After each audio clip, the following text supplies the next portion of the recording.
My dad used to keep this much money in his checking account at all times, and when I asked him why, he would say it's really safe in your bank account and you want to have this money just in case. In fact, my dad was so obsessed with saving money to the point where he wouldn't spend money on the things that could actually improve our lives, so he would often eat frozen meals when he could afford to eat out.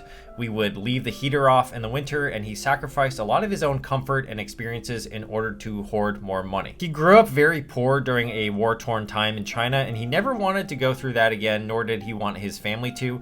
So as a result, this developed, I think, into a scarcity mindset around money. I would eventually inherit this mindset, and for years I hoarded cash just like my dad, and I didn't start investing until I was the age of 26 because I was terrified of losing it. Once I educated myself more on personal finance though, I realized that the bigger opportunity cost was simply not investing.